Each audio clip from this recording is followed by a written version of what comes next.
So far to find derivatives, our only tool has been the definition of derivative. The idea that if I was to look at x and x plus h, that this calculation, the difference quotient, is talking about the slope of a secant line, and that if I let this distance h go to 0, the distance between x and x plus h, I get secant lines that then approach a tangent line. And if h were a negative value, that I would get the same tangent line from the left and from the right as h went to 0. Well, we always need to know this definition. We always need to be able to use it. But nicely enough, for a lot of functions, there are rules for the derivative that kind of shortcut that work. And in this section, we're going to start discovering these rules. Just as an example, we already know one. If I was to look at a linear function,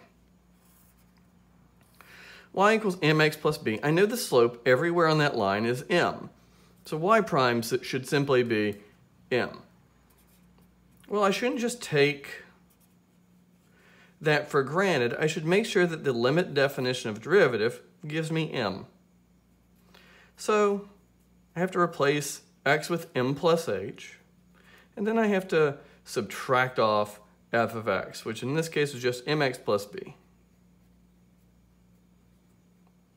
All right, so I'm just going to evaluate this limit, mx plus mh plus b minus mx minus b all over h.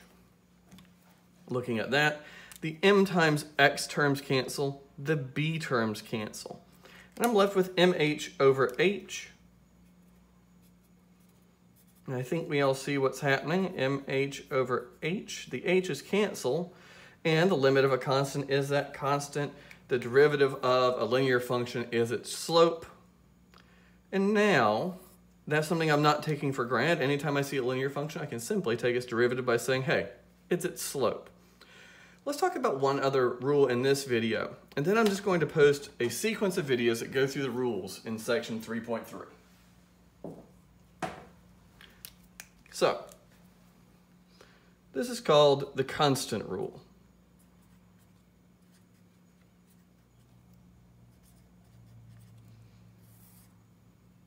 The derivative of a constant c is 0. That's what that rule says.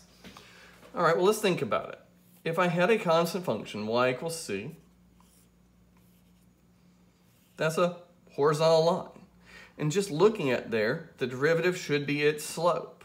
Well, I could actually go back to the example we just did. The derivative of a linear function is its slope. But if I wanted to show my work just for a constant function, it's kind of silly. If I replace x with x plus h, it's still c. Doesn't matter what x value I'm looking at, the value of the function is the constant c. All right, so c minus f of x itself is still c all over h.